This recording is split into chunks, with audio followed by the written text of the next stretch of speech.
Panorama group, जो सोचता है वो करता है। आपके अपने सपनों का आशियाना। नमस्कार, एक बार फिर से आपका बहुत बहुत स्वागत करते हैं। भीतर की बात लेकर के आपके सामने हाजिर हैं। और भीतर की बात में जो पिछले 12 घंटे में जो बयान आप सुने होंगे, उन बयानों पे अचानक से विराम लग गया है और अचानक से एक संशय की बादल फिर से मंडराने लगी है। और ये संशय की बादल नीतीश कुमार पर है। नीतीश कुमार को लेकर के लगातार ये चर्चाएं चल रही हैं कि आखिर होगा क्या, क्या नीतीश कुमार ही 2025 में नेतृत्व करेंगे। ये सवाल सबसे ज्यादा महत्वपूर्ण हो गया है और इस महत्वपूर्ण सवाल पर अभी तक स्पष्ट कोई भी बात सामने नहीं आ रही है।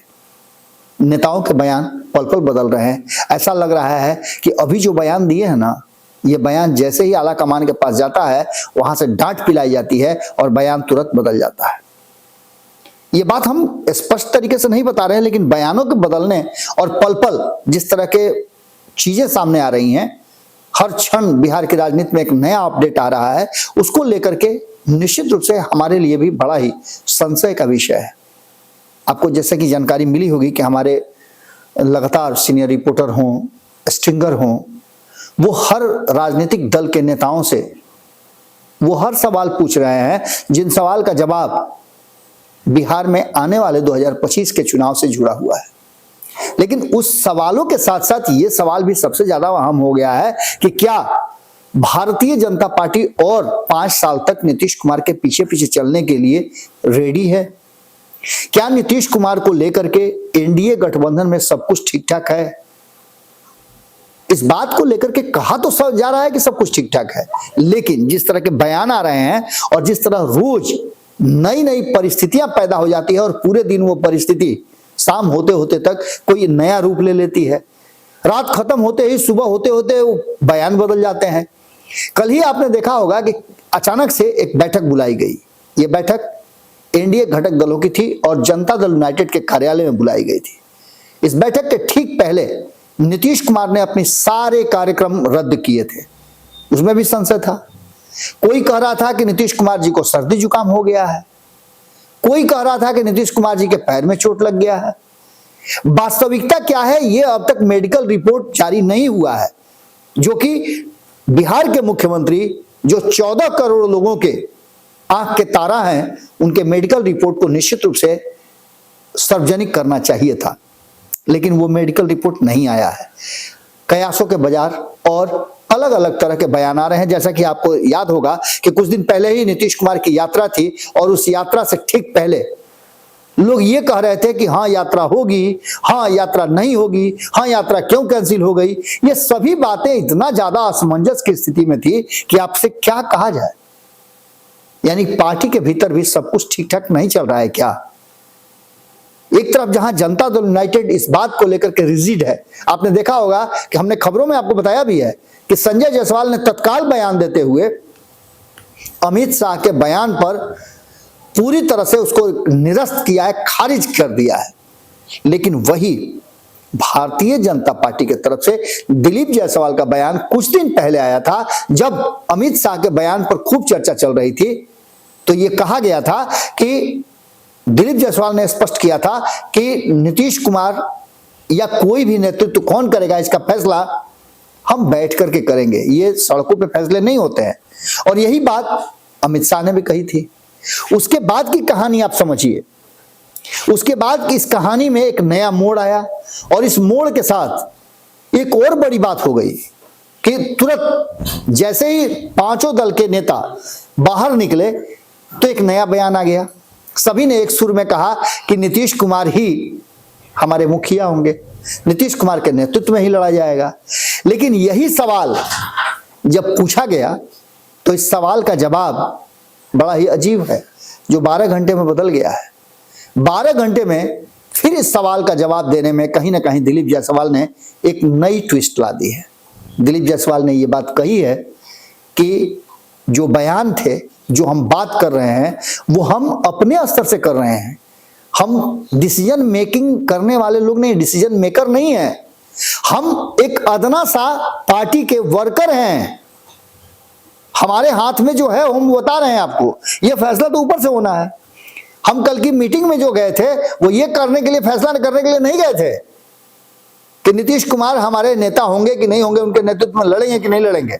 हम ये फैसला करने के लिए बैठे थे कि हम 15 तारीख से बेतिया से एक बैठक शुरू करेंगे, कि यात्रा की तरह शुरू करेंगे। उस बैठक में हम पांचों दल के जो अध्यक्ष हैं वो बैठ करके अपने कार्यकर्ताओं को जो हमने इन 20 सालों में किया है उसकी बात करेंगे। केंद्र सरकार ने, मोदी सरकार ने जो 10 साल में किया है हम उसकी बात करेंगे। यानी कि चुनाव की तैयारी में सब कुछ ठीक ठाक तो है। तो फिर राष्ट्रीय जनता दल की तरफ से जो बयान आ रहे हैं कि नीतीश कुमार संशय की स्थिति में है, नीतीश कुमार के नेतृत्व करने पर अभी भी संशय बना हुआ है, और इस संशय के बाद अचानक से धड़ाधड़ जो बैठकों का दौर जारी है, गुप्त मीटिंग्स बुलाई जा रही है, इमरजेंसी मीटिंग अलग अलग सेक्टर्स में हो रही है। नीतीश कुमार की जो कोर टीम के लोग हैं वो अलग बैठ रहे हैं, नीतीश कुमार के सेकंड टियर के लीडर हैं वो अलग बैठ रहे हैं, और सबके साथ इस मीटिंग का मतलब क्या है? ठीक है, पार्टी है और चुनावी साल है तो निश्चित रूप से आप मीटिंग करेंगे, लेकिन नीतीश कुमार के 23 तारीख वाली यात्रा पर एक बार फिर से संशय के बादल मंडराने लगे हैं। जब नीतीश कुमार अस्वस्थ है तो कैसे जाएंगे? इसी बीच में अचानक से नीतीश कुमार की जो यात्रा स्थगित हुई, उसका नाम बदला गया, उसके बाद फिर एक कहानी नई आई, और वो कहानी है कि इस यात्रा के नाम बदलने के बाद तुरंत अमित शाह का एक कार्यक्रम हो जाता है कि वो बिहार आ रहे हैं, और बिहार आकर के एक नया आइडिया, नया तरीका, नई बात और नई स्ट्रेटजी के साथ 2025 के चुनाव में उतरने की तैयारी करेंगे। क्या नीतीश कुमार के नेतृत्व को लेकर के जो बातें कही जा रही है वो सही है? क्या संजय झा ने जिस तरह से अमित शाह के बयान को खारिज किया है वो सही है?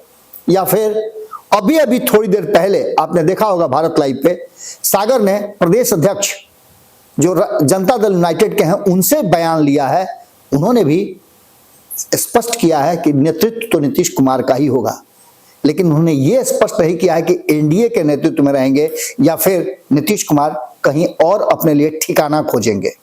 ये पूरा का पूरा माहौल जो है वो हौच-पौच हो गया है।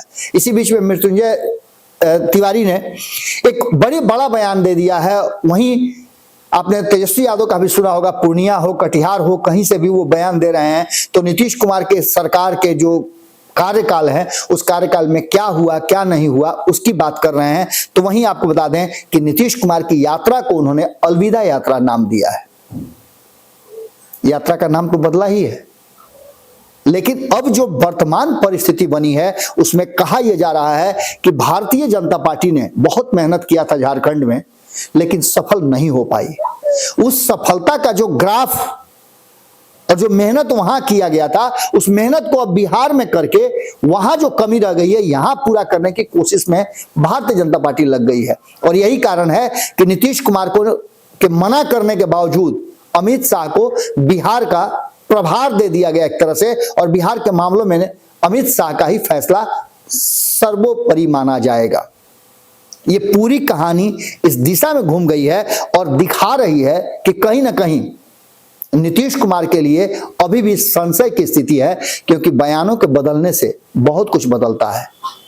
एक तरफ आपने सुना होगा कि लोक जनशक्ति पार्टी के जो प्रदेश अध्यक्ष हैं राजू तिवारी, उन्होंने भी एक बयान दिया है, जो बयान 12 घंटे में निश्चित रूप से बदले हैं।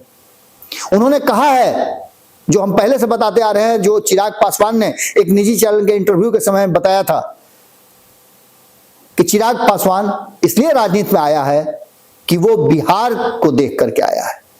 बिहार में आने वाले 2030 के चुनाव में उन्हें आप एमएलए का चुनाव लड़ते हुए देख सकते हैं। लेकिन राजू तिवारी ने 5 साल घटा करके, जबकि इससे पहले अरुण भारती ने 5 साल और बढ़ा दिया था कि 30 नहीं तो 35 तो कहीं नहीं गया है, लेकिन राजू तिवारी ने तो स्पष्ट कर दिया कि वो 2025 का चुनाव भी लड़े, हमारी इच्छा यही है। इसका मतलब आप समझ सकते हैं कि क्या होगा। यानी कि मुख्यमंत्री के दावेदारों में जहां भारतीय जनता पार्टी चुप्पी साधे हुए है, नीतीश कुमार को मुख्यमंत्री बनाने के लिए जनता दल यूनाइटेड लगातार दबाव बना रही है, तो वहीं चिराग पासवान को लेकर के भी अब चर्चाएं शुरू हो गई हैं। यानी कि घुमा फिरा करके अगर देखा जाए तो अभी तो हमारे यहाँ कहते हैं भोजपुरी में कि बड़का खोलते रेंगनिए पबा। अभी तो सबसे बड़ी समस्या तब होने वाली है जब सीट शेयरिंग का समझौता होगा। 2015 में जिन लोगों को 41 सीट मिला था, अब और बेहतर प्रदर्शन वो कर रहे हैं, तो क्या उन्हें उतना पर गुजारा करना होगा? या उतनी सीटें उन्हें मिलेंगी?